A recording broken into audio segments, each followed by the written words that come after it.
Estêvão উইলিয়ামকে নিয়ে শক্তিশালী একাদশ সাজালেন দরিবাল জুনিয়র। কোন ফরমেশনে খেলবে এবং কিভাবে লাইভ দেখবেন সবকিছু নিয়েই আলোচনা করা হবে এই ভিডিওর মাধ্যমে। আর কিছুদিন পরেই মাঠে নামবে ব্রাজিল বনাম ইকুয়েডর। এই ম্যাচগুলোকে সামনে রেখে স্কোয়াড ঘোষণা করেছেন দরিবাল জুনিয়র। এই স্কোয়াডটি নিয়ে অনেকেই বাজে মন্তব্য করেছেন, তারপরেও এই স্কোয়াড নিয়ে 2 ম্যাচ খেলবে সেলেসাও বাহিনী।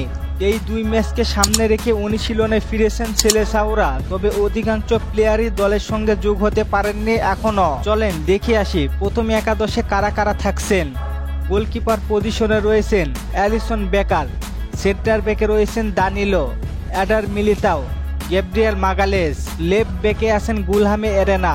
দ্বিতীয় অর্ধে এদের সাব হিসেবে থাকবেন ইয়ান কোটো, ইনজুরির কারণে নেই, তার বদলি হিসেবে William, Marquinhos, Lucas Beraldo, Wendell. Midfield পজিশনে আছেন যারা ব্রুনো গুইমারেস, আন্দ্রে ও রদ্রিগো।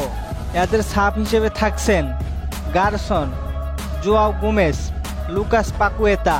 ফরওয়ার্ডে থাকছেন যারা ভিনিসিয়াস জুনিয়র। সাবিও ইনজুরিতে থাকার কারণে প্রথম একাদশে থাকবে লুকাস মৌরাক। নাম্বার 9 হিসেবে থাকবে পেদ্রো।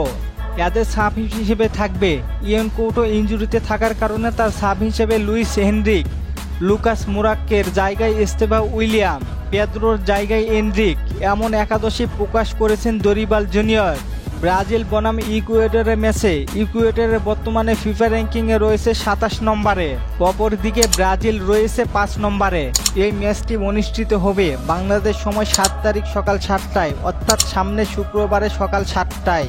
এই ম্যাচগুলো মোবাইল বা পিসিতে খুব সহজেই দেখতে পারবেন। এই ম্যাচগুলো লাইভ দেখতে হলে কিছু অ্যাপস লাগবে।